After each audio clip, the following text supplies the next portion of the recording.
everybody. Welcome to You Have to Watch This podcast. I'm Alan. I'm Ryan. And I'm Devin. And thank you for joining us here on Twitch. We had some live stream technical difficulties that were beyond our control, so I'll have to upload this to YouTube later. But today we are talking about the 90s film Good Will Hunting, the story of Malcolm Moore and his journey to becoming a rap superstar. Because he Good Will Hunt. Yeah. No, the film starring Matt Damon, Robin Williams, and Ben Affleck, written by Matt Damon and Ben Affleck. But before we start the show, there's been a lot of trailers dropping in the last 24 hours. I'm guessing because of the Mario movie being released tomorrow and how big of a hit that's about to be. Are you guys going to go see it? Yes, 100% yes. No. No? No. I'm in theaters. No, this is not. I mean, look, it looks good. I just, because of all of the noise around this movie coming out, as soon as I saw that I was going to see the trailer on my Facebook feed, like I turned up the volume and I held it kind of close to my head and I'm like, can I hear Chris Pratt in this? Can I hear it? And it didn't sound like him, but I was still disappointed. Yes. Let's go. Before we get into some reactions to some trailers, we have a question in the chat already. 21x4 asks, how do we feel about the Harry Potter reboot? Have you guys heard about this? I was just reading an article on it. Deadline's reporting. I didn't finish it. Yeah. There are rumors that HBO Max is looking to do a Harry Potter series with J.K. Rowling producing. And from what I heard, it's going to be, if it move forward, one book per season. Of the Harry Potter series? Did we all forget about the Harry Potter series? Did we forget that most of them is just them attending classes with a magical thing happening at the end? Here's what I'm going to say. There are two topics to this whole conversation. The one conversation I'm going to have here is that I read the books, and I've always wanted a, Spirited Away type animation style done verbatim to the books storyline. Because there's a lot in the books. There's a lot of plot lines. There's a lot of character development. There's a lot of characters that are not in any of the movies or even mentioned in the movies that would be great for a series. Peeves. It's just Peeves. You can just say it's Peeves. Huh? You can just say it's Peeves. What's Peeves? Oh no! The best Harry Potter character. He's a poltergeist that haunts Hogwarts. Oh, okay, so you're talking about what? One character that shows up how many times? I read the book. Excuse you. He's in every book, isn't he? He's the most integral character to the plot. Nothing happens without Peeves. Yeah. That's a lie. He did nothing. He's just a nuisance. Okay, fine. Thank God, because I'm sitting here thinking to myself, I read through all these books. I just said this on an open air mic. Oh yes, no, this would be great. And you're like, oh, but there's one character that's to the plot. I'm like, great. I haven't read these books in 7 years. Did I miss something? No. I hate both of you right now. It's only going to get worse. Trust me. I mean, if they went the animated route, I'd be more in support of it. I feel like it's too fresh off of, technically, if you're going with the Fantastic Beasts series, we're still getting Harry Potter movies. That franchise hasn't actually died yet. And I think with Hogwarts Legacy, I think you can take things from the designs from the movies and still kind of keep that in a new series, but I would much rather see it animated. Because the tricky thing is, with those Harry Potter movies, you have these characters who age quickly because they all go through puberty. So I think animation is probably your best bet. Yeah, I mean, I think I'm with Chad. I think that it's kind of too soon for this stuff. The Harry Potter movies still hold up. I just watched some of them, not all of them, but they still hold up. The effects are still good. The plot lines are still fine. Sure, they cut a lot. I don't think they do Lupin any justice in the movies. No. I think that, some characters just kind of unceremoniously disappear or, written off screen, and that isn't great. And I feel like a long series would give breathing room to fill in some of those little gaps that even the books didn't fill in. But, I don't know that I want it. Yeah.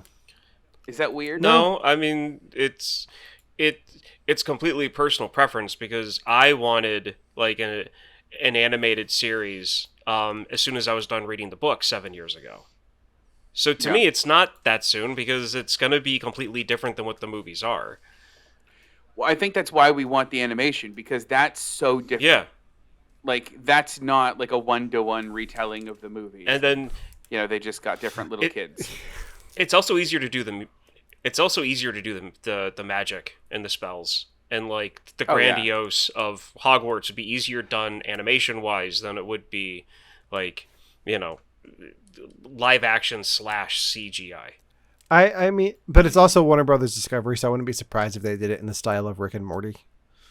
So that would be that. Oh, hey Harry, hey, are we gonna go on some magical adventure today, Harry? No, Harry is Morty. Dumbledore is Rick. Oh, Harry's Morty. Oh.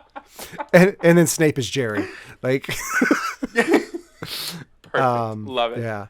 No notes. Yeah. So that's our thoughts on the Harry Potter potential reboot. Thanks for bringing it up. I didn't know. So there's a lot of trailers that dropped. Ryan, have you seen any of the new trailers that dropped recently, like in the last 24 hours? Okay. No. Devin, I'm pretty sure you and I saw a big one. So I'm gonna pull the poster up here in 3. Let's say it together. 3, 2, 1. The Barbie movie. Guardians of the. Oh. No. No. Yeah. So I watched Have the fun. Barbie movie trailer. Yeah. I did too. I actually watched this one.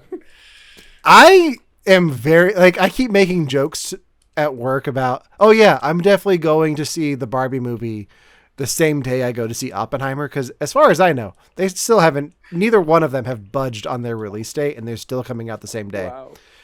Wow. And I say I joke, but I'm seriously going to do that. I am going to see, it's the weirdest double bill that I ever see in my life. This seems like it's going to be a fun comedy for adults and kids. Mm-hmm. It looks, I mean, for everything I've seen from the trailer, it looks fun. I've also seen their Instagram posts where like, this person's Ken, this person's Ken, this person's Ken. Michael Cera is Alan. Wait, is it? Or something. I was going to say, is his name really Alan? I think it is. God. I think it's actually Alan. Like he's the only one.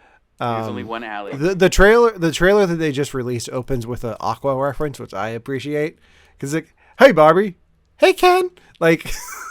That's cool. So yeah, I'm excited for this. But Devin, you also did watch the Guardians of the Galaxy trailer, right? I did, yeah. I did not. I'm in lockdown for this movie. The fact that I saw the track list for the soundtrack, I'm not. We're a month out. I don't need to know that yet. I'll listen to that the week. That's my fault. I sent you that. I saw it before you sent it. Okay. But I'm excited for Volume 3. Like, I got to complete the collection on vinyl. So. That's so cool. I can't wait for this movie. I'm so excited. I haven't been excited for a movie like this in a long time. I think this is the one instance of crossover. Like I told you guys at the beginning of the year, I don't think we'll be doing a lot of Marvel stuff that's new. I think this is going to be the exception. So maybe we'll have to do a crossover with Brilliant but Lazy for this one. That would be fun. Yeah. Ryan, what do you think about this? I saw you with a little smirk on your face. I'm watching what I think is the Barbie movie trailer on mute right now. That's what that face is. And Devin, you have to thank me for having you watch Space Odyssey 2001 for you to fully appreciate. Yes. That's not the you watched the old one. Oh, that's the old one? Yeah. There's a new one that also actually shows clips of the movie. Oh. That one's also a fantastic trailer, though, Okay. Ryan. It is what sold me on this movie. Okay, so it's going to take a lot more than that to sell me on this movie to see it. In theaters, anyway. But my thing is that, like, I totally understand. I get why people want to see this for the humor aspect and, like, the topic of, like, the ridiculousness of making a Barbie movie. Okay, I get it. And I'm saying this without seeing the new trailer, so, there's that. But this is one of those things where someone who is like, I'll take an example. Someone who was disinterested completely in the Ninja Turtles as a kid. Okay, growing up my age, just like didn't care for them, whatever. And then they see, oh, they're making a Ninja Turtle movie. Okay, and then they just go on with their day, like not interested. No, nothing negative, just bleh. That's how I am with this Barbie movie. Just bleh. At the moment. It's fair. But the Guardians of the Galaxy, everything I've seen from that, I mean, it's funny. From what I've seen. Would you watch it like to do on the podcast with us? I don't know. Okay. Okay. That's all I need to know. All right. And then the last trailer. I don't know if I did watch another trailer, and I have there are two versions of this trailer, and I'm going to recommend a different one. There's a new Spider-Man Spider-Man Across the Spider-Verse trailer out. Oh. There's an international version that has a much more meaningful opening to the movie. And by that, I mean they have voiceovers of Tom Holland, Andrew Garfield, and Tobey Maguire. What? Yeah. And it's like shows their spider suits, and it's like a quote from Spider-Man 2, and like each of them has like a moment, and it sticks with the theme that the movie seems to be going with choice. And I showed my wife the trailer that we have that just popped up first, and I was like, I need to show her the international one because that's the one I saw before, and she's like, that's a much better trailer. Because the other one shows a lot of like what's Miles been up to since he became Spider-Man, and here are his parents, and here's how he's doing in school. But this one's just like, hey, Spider-Man being Spider-Man has consequences. So if you haven't figured that out in the last 21 years, now you know being Spider-Man has consequences. Wow. Yeah. So highly recommend the international trailer. When I saw it on YouTube, it was like Sony India had it on their YouTube page. So Okay. Sounds incredible. When does that movie come out? June. So we're getting close. June. I was saying not soon enough for me. I mean, you'll be in town in June. I will be in town in June. Oh man. Okay, Yeah. great. That made me excited. So now what you have to do is you have to get a spider suit, so we can go. Nobody wants that. Nobody wants. You can do Peter B. Parker and just do sweatpants. I might do Okay. that. That's pretty great. Yeah. Love it. Yeah, so I'm excited for that. Yeah, that's all I got trailer news wise. Now's the part of the show where we talk about things that we've watched over the last week and talk about them on the show. I haven't watched anything except for Good Will Hunting. Ryan, you said you didn't watch anything, right? No, I mean, Okay. yeah, nothing for the show. Yeah, I mean, I've been watching like Ted Lasso and stuff, but I don't need to bring that up every week, even though it's fantastic. It's still going well. Oh yeah. Good. Okay. But Devin, you went to see a show. I'm did. very excited to talk to you about this. Tell us what you. Oh yeah, tell us what you saw. I saw Great British Bake Off, the musical. Guys, I gotta be honest with you. I wasn't ready. I wasn't ready at all for this musical. I had a literal bingo card in my mind of what I thought I would see in this musical. Yeah.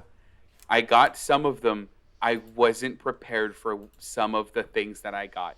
The opening song is sung by a choir and talks about the discovery of baking. It then goes into like a cold open from the show. There's a sexual innuendo filled song about shaking Paul's long stubby hands. Is that what the handshake song is? That's what the handshake song is. It's a sexual innuendo laden ballad. Phenomenal. There's a boxing match between a scone and a scone. Nice.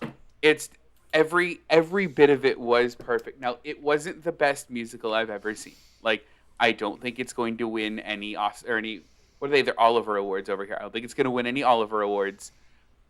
But man, that was the most fun I think I've ever had in a musical. Especially if you like know the show and know some of its little things. It's just so fun, and the cast was so into it. Ryan, have you watched Great British Bake Off or Baking Show? I don't watch baking shows, period. Okay. My wife got me into whatever it's called over here, baking show. It's baking show Yeah. because Pillsbury has the rights to Bake Off. Which is dumb. Yeah. It's the only reality show I watch because it's the best. Like I get invested. Like I follow people from the first season I watched on Instagram. Like, what are they baking now? Like I want to know. Like, go Giuseppe. He's amazing. Listen, the show is basically like, do you want to watch 8 Brits die inside for an hour and try their best to hide it and appear normal? That is the whole show, and it's amazing. And then you get Mexican week jokes, and it's like, no. Yeah. They do make fun of that. Oh, they do? Good. Yeah, about how they have their themed weeks. Nice. It's everything you want. Yeah, I'm hoping that comes stateside so we can watch it.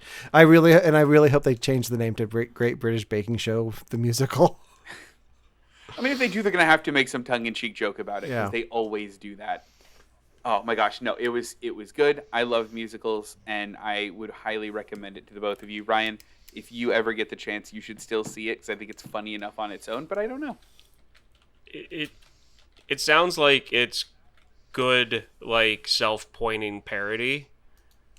Mm-hmm. And to me, if I ever see it, it's just going to be a stand-in for all of the baking shows I've ever seen like a half of at some point. So yeah, it'll be fun. I mean, that's about right. Yeah. All right. And then Devin, you have some explaining to do as well. I didn't know that we were going to bring this up. All right, so I watched something. Yeah. Listen, I watched something else this week, and I got to be honest, you both recommend a lot of really great shows to me to watch almost all the time. Ryan sent me probably at least what turned out to be 2 pages about why I need to watch Deep Space Nine. And like some real compelling reasons why I need to watch Deep Space Nine. And Alan, you've recommended great award-winning TV shows to me. But instead of doing any of that, I chose to spend my week watching Love is Blind, Season 4. I have to be honest.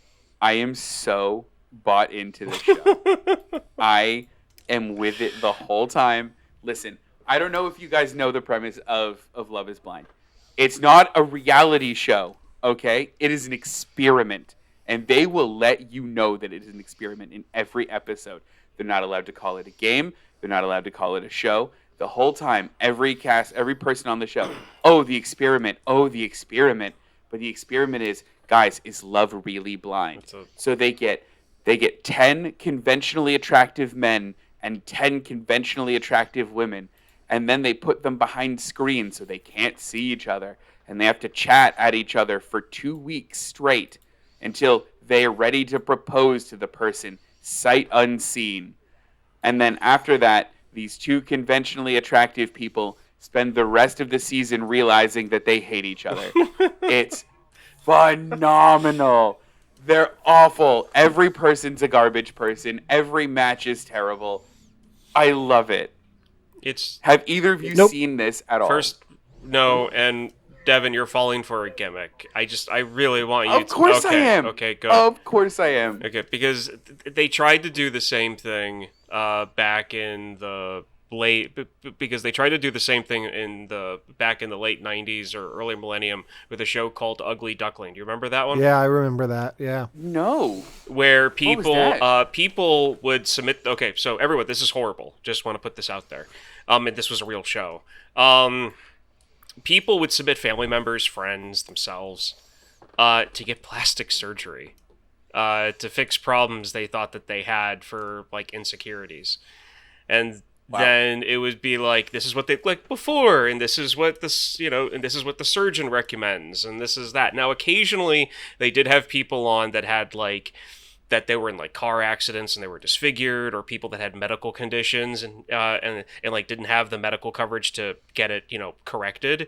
Those were, fine. Those I had no problems with. It was the occasional, like, my friend Bob hasn't gotten a date in 10 years.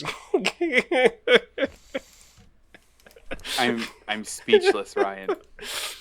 But listen, the thing with Love Is Blind is that, like, at no point in time is there like, okay, here's your reveal of your fiance, and then Devin comes walking down like, hey, hey, hey, guess who you picked? Like, it's always like some guy named Mitch who's relatively well off as a lawyer and is very fit. Like, it's always that. And that's what, like, disappoints me a little bit. Like, throw in one or two, like complete wild cards that, like, have really great voices, but, like, my face.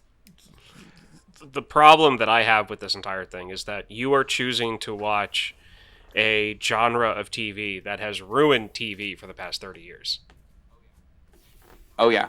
And not only watch it, I talk about it. Like, this is my water cooler moment at work. I tell anyone about this show. I want to make a joke, but I'm going to hold back. Remind me after the show. You're too kind. No. Yeah, I can't even remember the last dating show I watched. Like, if I'm watching reality shows, it's usually a cooking show. Was it Eliminate on MTV where they lined up in a bus? No, but I remember that. Thank you for reminding me that existed. We always need to remember Eliminate. It was an important cultural milestone. It wasn't really a dating show. Mine was like the Cupid show that MTV had in like the late 90s before the bus. And then the very, very last one I ever like stopped, that the very last dating show that I was like, oh cool, this is on, I'll watch this episode, was the one where they would send people into each other's bedrooms to like dissect the person's like personality and stuff with like the black light on the bed. hate it, hate everything. Yeah. 0 out of 10. No thanks. Yeah, no, not for me. Yeah. Let's get into today's main topic. The what year was it? 1997 film Good Will Hunting, starring Matt Damon, Robin Williams, and Ben Affleck, and Minnie Driver. This is a film that I have seen multiple times, mostly because it keeps playing on Showtime when I'm scrolling through it. And I'll watch Good Will Hunting. But this is a film that I saw not in the 90s. I think I saw this film either in college or right after college and watched it and enjoyed it. I enjoy the performances. I enjoy knowing that I think what got me to watch Good Will Hunting was knowing that Ben Affleck and Matt Damon wrote it. Because after Argo and a bunch of the other Ben Affleck stuff, it's like, I should watch Good Will Hunting because this is the first thing they did. And this was like, what, 10 years ago at that point, 15 years ago. It's crazy. So I watched it for that, and I really enjoyed it. And then we'll talk a bit more about when I revisited the movie in a bit. But had you guys seen Good Will Hunting? Had you heard of it? What did you know about it? Ryan, I think you said you had seen it before, correct? Ooh, like when I was 15, 16 years old, and I had only remembered maybe like the smallest bit about it. Okay. Devin, how about you? So I hadn't seen this movie at all. And the only impression I had of it was I asked my cousin one time if I should watch this movie. And he goes, look, it's about a janitor that solves math problems. Does that sound interesting to you? No, then don't watch it. And I went, all right, great. When you boil it down to just that, yeah, it doesn't sound good. No. It like plot wise, there's not much going on here, but it's a very interesting character study.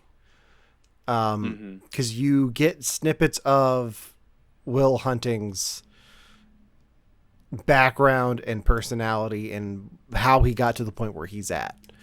And I think Matt Damon gives a great performance in here. But I'm curious, Devin, since this was the first time you saw this, what did you think of Good Will Hunting? Oh, this is so weird. Okay, this movie's broken up in scenes for me, right? I think there's some absolutely amazing scenes in this movie that are like some of the best scenes probably in cinema. I also think there are scenes in here that are worse than anything that's out there and has been out there. And the movie kind of front loads itself with the scenes I think are terrible and then like sprinkles them in throughout, but it gets better as it goes on. And particularly because about maybe a third of the way through, I turned to Romanix, we watched it together. I'm like, am I supposed to like anyone in this movie? And then like towards the end, it kind of goes, well, you weren't really supposed to like anyone in this movie. And I get that it did that. But overall, very positive impression of the movie. I'll get into all my complaints later, but I overall think it was a good movie and understand why it gets the acclaim it does. Ryan, what did you think? From what the only stuff that I remembered prior to watching it today, actually, was that they pulled the apples joke. The Futurama pulled the apples joke for the Mars University episode. Yeah. So I remembered that part, and I remembered some of the stuff with Robin Williams, and like as I started the movie, I was thinking to myself, why don't I remember a lot from this movie? And I watched it, and I know why. I don't not like it, but I think I'm on Devin, where it's like there are scenes where I was like, oh my god, and then there's other scenes where I'm like, oh, okay, that's interesting.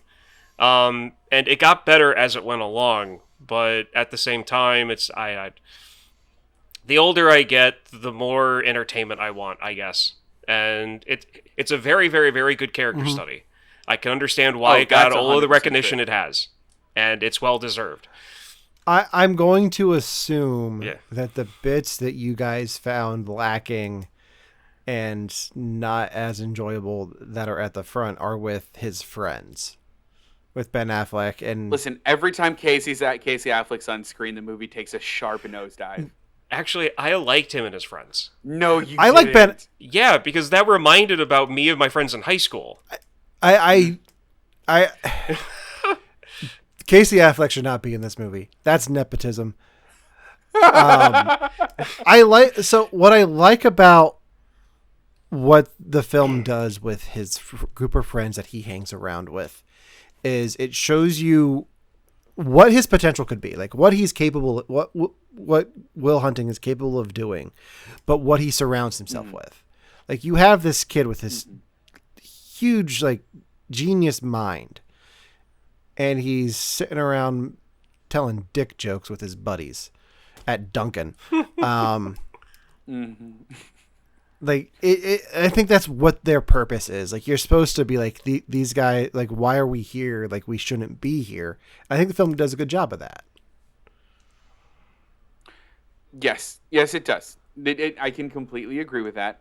I think that I guess that must be me not liking and connecting with the humor that they told. I think the perfect example of it is about like way too late in the movie. They're like.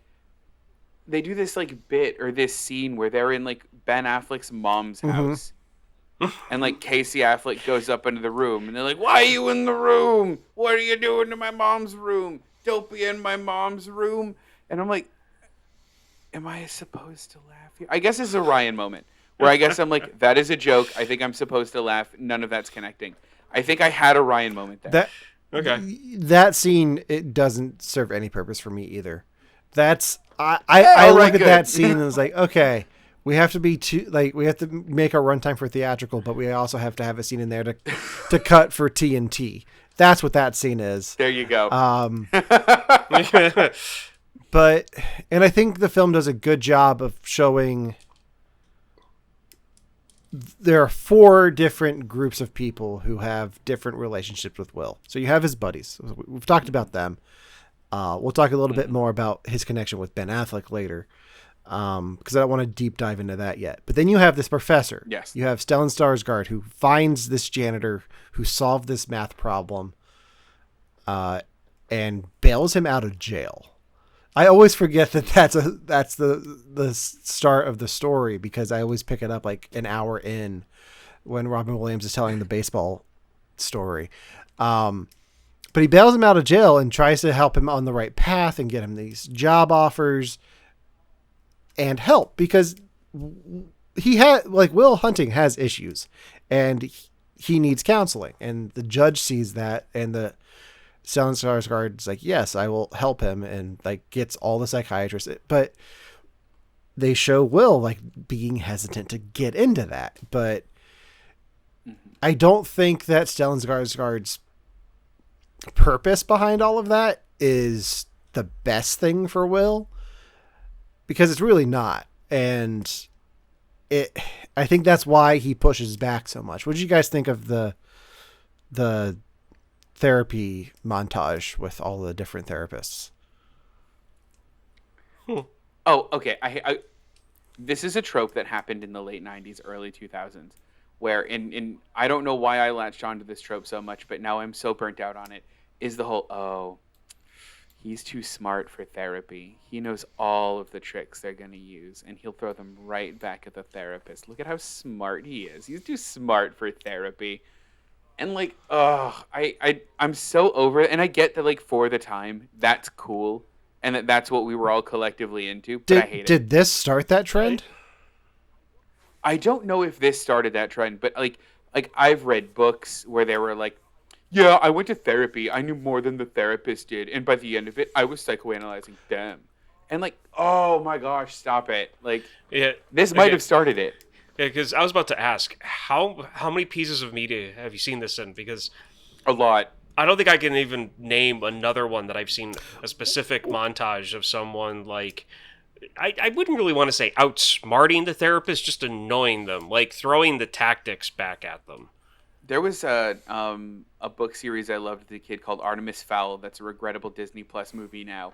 And that's the first time I've ever seen that used before and thought it was the coolest thing in the world. So I like paid attention for it after Now, that. Devin, you have a background in psychology, right? I do. That might be...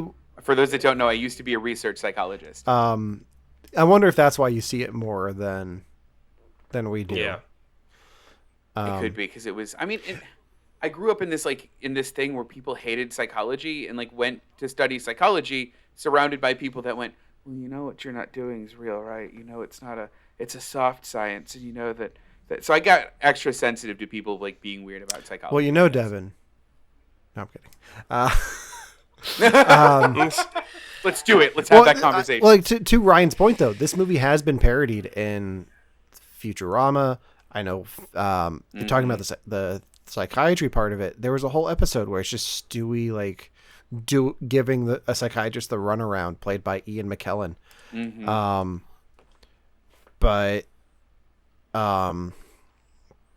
Yeah. So this movie was a bit big in pop culture, so that would explain it. So, I can see this starting it. I really can. And you know what? The montage was fun. Like, it was funny. I think that for the time I would have liked it a lot more, but it was fun. I just am weird about that kind of stuff. Yeah. Then you get the psychiatrist that doesn't give up. You get Robin Williams in the film. Now, Robin Williams is one of those actors who is known mostly for comedy, but he was also a dramatic actor. Went to Juilliard with Christopher Reeve. What did you guys think of Robin Williams' performance in this? Because Ryan, I think it's fair to say you don't have the best history with comedians doing drama. No, I do not. But Robin Williams is better at it than any of the other ones that I've had to either the unfortunate pleasure of seeing or dealing with. But I think it's because he went to Juilliard. He's classically trained. So for him, like, he has a natural act for comedy, but at the same time, too, he also knows what he's doing when it comes to acting, just in general. So it made it a little bit easier to swallow. Besides, I mean, I've seen Bicentennial Man a few times, and that's a very serious role compared to, being an alien that comes out of an egg. So, I mean, I can't remember the name of the show right now. But anyway. Morgan Mindy? Yeah. Was it Mork and Mindy? Mork and Mindy, thank you. Nanu. Oh, yeah, ow. there we go. Yeah. So, no, I mean, I definitely liked his performance in this like I have everything else I've seen him in. Okay. Devin, how about you? I mean, look, he's no Dane Cook in Good Luck Chuck, but he's trying his best. No, I love Robin Williams. I love him in all of his iterations. Serious, not serious. That creepy guy in 1 Hour Photo. I will take all of my Robin Williams, please. His scenes were the best of the movie. If I could cut this movie down to only his scenes, I have my movie. Like, I get why this movie is good. Yeah, this is one of those movies that when he passed away almost 10 years ago now, like it's 9 years since he's been gone. It's weird. This is one of those movies that there's a possibility I hadn't seen this up until he died, but I know we watched this immediately as a tribute, because he elevates their script. Like there are moments in this that he improvises that just bring it up a level. Like the whole speech about his wife farting in her sleep was improvised. Oh, like that was just a story about his wife. Yeah. And then there's another moment that I'll say for later that he improvises, but yeah, he really elevates the script. And I think he like not being able to he does a really good job of bouncing everything back at will. And I think it could be easy in that position to have a performer who doesn't get to the level he needs to be. Yeah. And not that he's elevated in this, but he stands his ground and he's very firm and subtle about it. Like you could have Robin Williams where he's just like yelling about it, but he's not. He's very calm. Like 4:00 on Tuesday, have the kid here. Like it's very down to earth. This is what won him his Oscar. So for good reason. Yeah. Yeah. Anything else we want to talk about with Robin Williams? So I had a question for Ryan, actually, and this is just more of a silly question, but the second I heard this story, I thought immediately of you, Ryan. So, Ryan, it's Game 6 of the Cardinals. You have a ticket to go, and your potential future wife is in a bar. Do you have to go be with a woman, or do you go to Game 6? And this doesn't have to be anyone in particular. This doesn't have to be your actual wife. Just like if you were put in Robin Williams' shoes. I'm 18 years old. Yeah. I'm in Philly. The Phillies and Cardinals are playing for the National League Championship Series to go to the World Series. You know, do I stay at the bar across the street or do I actually go into Citizens Bank Park? Yeah. It would have to be a 1 out of a 7 billion person. Well, Ryan, I actually have your wife right here to talk about it. No, it's okay. I know for a fact she's like 5 feet away, so... She's not in the UK with me, no. How freaky would it be, though, if she showed up on his camera? Like, that would have been... She's just, like, right here. That scene in particular, like, just the energy he has telling that story and how Damon matches it, like... he gets so into it, and then he's like, wasn't there? Yeah, and it's that, like, you can tell that, like, his comedic timing still comes out in this, but he uses it for drama, and it's very cool. Yeah. And there's such a great scene, too, because this movie is great to look at for screenplay structure. Like, how does the film open? It opens with Ben Affleck going up to the door to get Will. Mm-hmm. How does it end? With Ben Affleck going up to the door to get Will, and he's not there. Like, the screenplay structure of this is perfect. Like, they were reading screenplays textbooks and just nailed it. But that moment in particular is so important to the story because the note he leaves him at the end, I had to go see About a Girl. Like, that's how the screenplay ends. Like, I've got it right here. That's how the screenplay ends. But I want to read the last scene to you guys because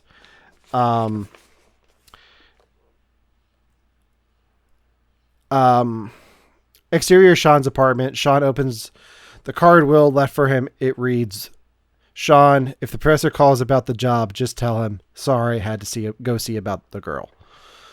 And that's the last line of dialogue. The other thing Robin Williams added was, son of a bitch, stole my line. Which is such a great way to like sum up their relationship. Like you can tell that he's proud of him in that moment, that he's glad that he's doing what he wants to do and that he's going for the girl. Yeah. Yeah. It's such a good character arc for Matt Damon. I mean, Matt Damon goes through a lot of changes, and I love that the interaction with him and with Robin Williams like shows you why he was like the way he was earlier in the movie when I was like, I don't think I like him very much. He was like, okay, I get it. I don't like him very much because he was doing this and he has a real reason to do that. Mm-hmm. Yeah. Yeah, and you also explore a lot of his backstory through his girlfriend, through Skylar. Like the way she gets to know him slowly throughout the movie and how he slowly brings her into his life. Like he's hesitant at first, but he brings her in to talk, like to meet his friends, and then like gets caught in some lies about his brothers and all of that. But he really opens up to her because she finds him interesting from that encounter in the bar. The encounter in the bar, did that seem familiar to you guys at all? Because you've seen that before in another movie. We have. Hunting season? Remember? Yes. Hunting season, yeah. Yeah. Yep. from Jay and Silent Bob Strike Back. Yeah. Oh, I don't know about this one, Will. I love it. Um, That scene was fun. That scene was a lot of fun, and that scene is one of the earlier things that endeared me to Matt Damon's character. Yeah. Because I don't like pseudo intellectuals either. Well done. Yeah. Before we go on, Devin, it's not your fault. Listen. Two things about that. First off, I've been doing that to Romana occasionally. It's not your fault. Second off, if I was in a real therapy session, would have made me bawl. That scene itself almost made me cry. Yeah. It was a good freaking scene.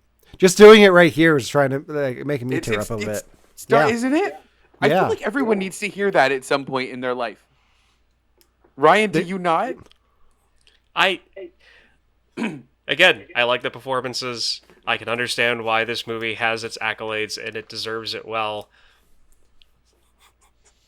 There wasn't anyone falling out of buildings or shooting guns. I'm sorry, I was bored. I can't. I mean, they're throwing bricks out of a building. They're throwing cinder blocks down. They're cleaning up a construction site. Cleaning up. I want you to know where I'm at with my entertainment, Ryan. I immediately went into this to playing a game called Power Washing Simulator. Where you simulate power washing things. I don't need guns to be entertained. So yeah, no, that's fine. I mean, I'm also partly joking. That was probably my favorite scene of Robin Williams.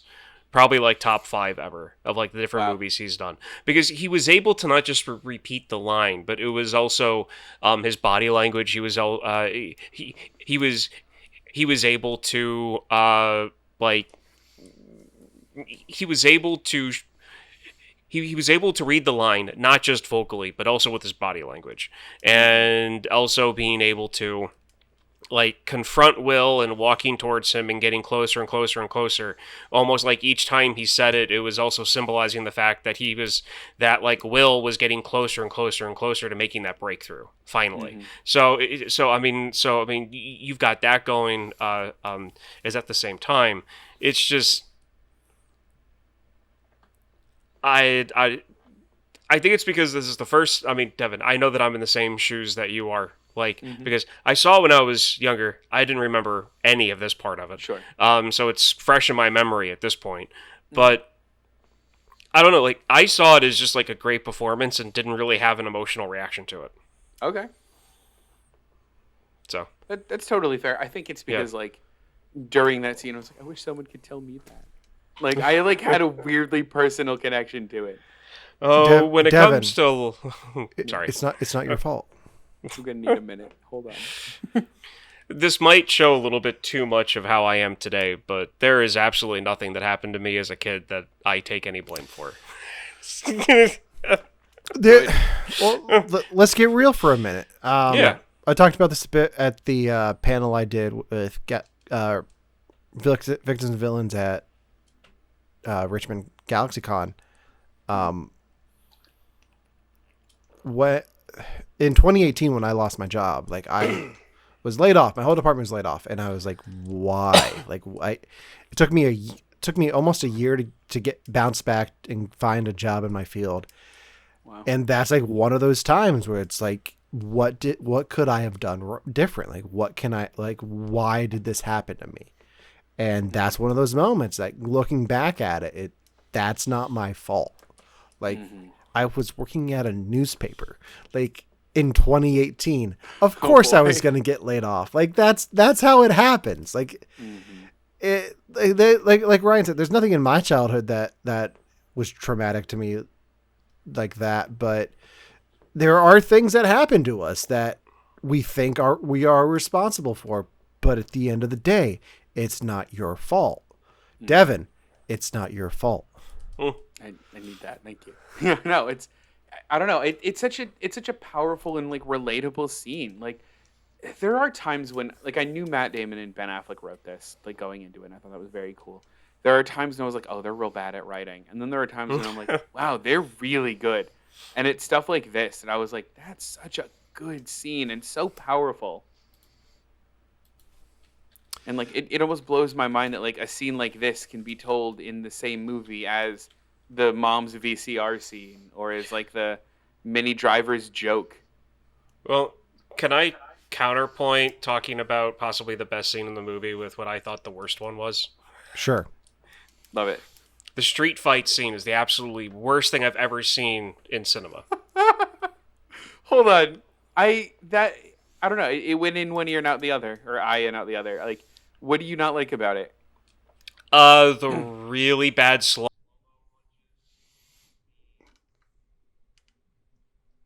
It's a great time for Ryan to freeze. It is literally it was a good slow-mo. I am going in and out. Okay, here we go. go. I'm back. It is the flat out the worst fight scene I've ever seen in any movie. The street fight scene. Okay. The slow-mo punches, the contorting faces. It was just, I understand that was like their first movie. They wrote it. They're rookies at this and everything else. But it was just one of those things where it was just bad. So, remind me where this falls in the slow-mo movie timeline. Is this post-Matrix? This is pre-Matrix. Pre. So this, okay. So, I think the slow-mo in this movie was quite good, as a movie before the Matrix. No. I've seen movies with slow-mo before the Matrix. It would have been different if there was better shots or camera angles. I'm not sure exactly what terminology to use here, but better shots or camera angles for it, and less focus on limbs and extremities in slow-mo and more on like the group or a whole person in slow-mo. And not like normal speed rushing up and then slow-mo of a punch coming across the person's face and then contacting the jaw. Then normal speed again real quick and then slow-mo again for the other hit coming in and then lasting like 4 or 5 seconds longer than it needs to and then going back at normal speed again. Was slow-mo back then harder to capture in a large group like that, though? In film, yes. Because that's what I was... Like, this almost felt like it was a limitation of its time. A little bit. But I also think like they slow it down to show like how much of like out of his mind Will is in that scene. Like he's having a breakdown and he's acting out violently and going back to what he's programmed to do from his childhood. But you don't learn that until later. So I think my biggest problem with the fighting scene is why did they fight them? Did they give a reason, or are they just like, there they are again? The one guy was the one that Will referenced that beat him up when he was in kindergarten. Oh, got it. Okay. And then they kind of harassed a woman walking down the street that was I by saw their that group. part. Yeah. So it was a combination of the two, I feel. Like, they saw him, and then they saw them, like, kind of harass a woman walking down the street, and that was just like, that's it, we're going. And it was another good scene about, like, you know, the friendship that they had. Because it didn't matter why Will was jumping out of the car to beat up those group of guys, they were all going to. Yeah. Going back to the screenplay structure, that fight scene is your inciting incident that sets the movie going forward. Like, if he doesn't go to jail, the professor doesn't bail him out, and he has to go to therapy. Like, if it wasn't for that fight, you wouldn't have the rest of the movie.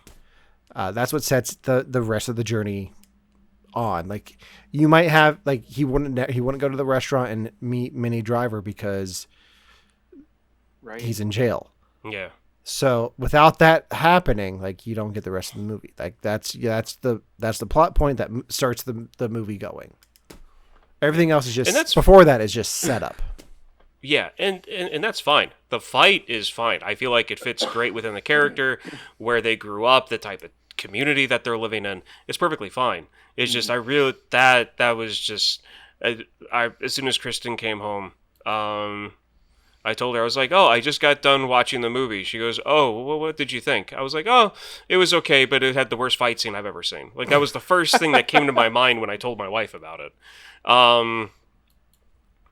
It's just, I guess, pre-Matrix, when it comes to slow-mo and fights, you don't really see it that much in like a group fight. It's all at normal speed. Part of me wonders if let's go to the screenplay. Let's see what it says. See, I wonder if it actually does, because I've seen some, like, pre-Matrix, or, like, I guess like high def, like, slow-mo before. Yeah. And it's a little bit, like, jittery and jumpy and very, like, fake. Well, no, okay, so it's not even the way it looks, because again, it was made in 97. Well, it came out in 97. It was probably made in 96. Like, the whole, you know, non-HD, blurry, a little jerky wouldn't bother me at all. I wouldn't even be talking about that. It was just like the way that the fight was cut and where the slow-mo was added in with normal speed was just like watching a strobe light that wasn't strobing rhythmically. Sure. I mean, and, you know, or had any rhythm to it at all. Like, as much as I'm giving you crap about this, like, I agree. I mean, I understand the importance and significance of the fight scene. It was hard to watch. Yeah. Like, I'm with you. Yeah. I was... yeah. But, I mean, about their friends, and I know, Devin, you kind of, like, sneered at me a little bit. Yeah, but, like, when I'm talking about, you know, their friends and, like, me liking those scenes, one of the prime examples is when the guy in the back seat is wanting his sandwich that Ben Affleck just ordered. Yeah. And Ben Affleck and the guy in the back seat have that back and forth, and Affleck throws his sandwich up on the dash, and he says, every day you give me 6 cents, and when it's paid, I'll give you the sandwich. Like, that reminds me of the banter between me and my friends in high school when we used to leave for lunch and go to, like, Wendy's or something, and then come back to the school. Like, those moments reminded me of that, and that's why I liked it so much. And I kind of connected with Ben Affleck's character in this more than really anyone else. Interesting. So I have the scene here. It was intended for slow-mo. So it was, or it wasn't? It was. So this is the scene header. Fight sequence, 40 frames over, and it has a song title here.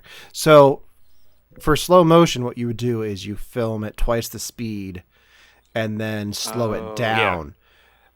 Yeah. Maybe I don't know why it looks weird, but compared to, like, digital slow-mo, like, it's a little bit not as smooth. The one thing I like about the fight scene is the song they use. It's Baker Street. So you got the saxophone riffing. Yeah. In the screenplay here, they have a different song. I want you two to guess. What song do you think they have going over the fight scene? I'm going to go with the Devin answer and say Eye of the Tiger. I said the Devin answer. My first reaction was Shipping Up to Boston by Dropkick Murphys. This is 1997. Yeah, I know. 97. They played Oh, Gonna Fly Now was a really good answer. I don't know. You have to come on. Just think of a random song that would sound weird over a fight sequence. That would sound weird. Yes. Thriller. No. The song from Lost Boys. That's his answer. No. The Cheers theme song. No. The song that they have in the screenplay is Marvin Gaye's "Let's Get It On." No.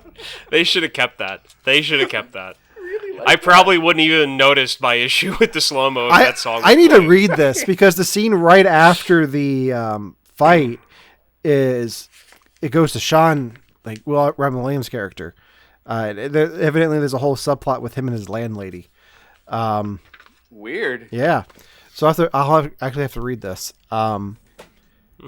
So before we wrap this up, did you guys recognize any names in the credits besides Ben Affleck, Matt Damon, and Robin Williams?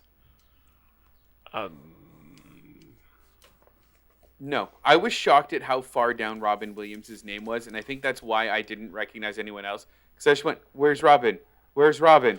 Where's Robin? Where's he gonna come up?" He's first billed. He's first billed, but not in the credits At the end, in Yeah. an order of appearance. That's what the end does. Are we talking about the opening crawl where it's Danny Elfman? Not Danny Elfman, but there's two names in the opening crawl that I thought you would recognize one of. And I can tell you who it is. Who is it? Co-executive producers Scott Mosier and Kevin Smith.